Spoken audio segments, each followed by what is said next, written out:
आज घरी आल्यावर खूप कामं होती. सो पहिला मी बेक केला आहे केक. सो कोणासाठी आहे तुम्हाला लवकरच समजेल. आणि पटापट मी जेवण आटपून घेतलं आहे.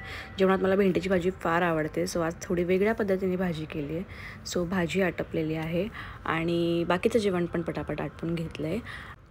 मार्केटमध्ये संत्री खूप आली आहेत आणि ती घेतल्यानंतर समजतं की ती आंबट आहेत आणि मग त्या आंबट संत्र्यांचं करायचं काय. सो इथे मी त्याचा ज्यूस केला आहे साखर टाकून.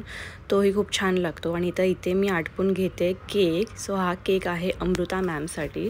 सो मी एक्सायटेड आहे त्यांना हा केक किती आवडतो आणि तुम्हालाही कळेल त्यांना हा केक किती आवडला आहे. निलाटची बॅच घेऊन झाली आहे. रात्री डिनरला थोडंसं हलकंच जेवलो आहे आम्ही, ब्रेड अँड ऑल.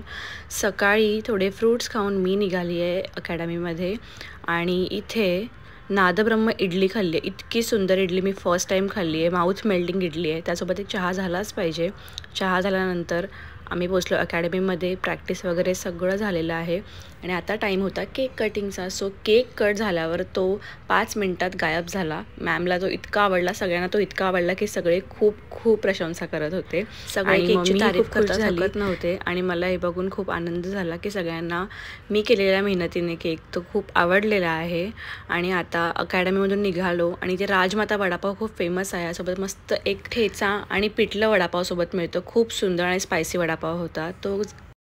तो खाऊन झाल्यावर मी घरी आली आहे. परत माझी नेल आर्टची मी बॅच घेतली आणि असा होता काहीसा दिवस. तुम्हाला कसा वाटला सांगा.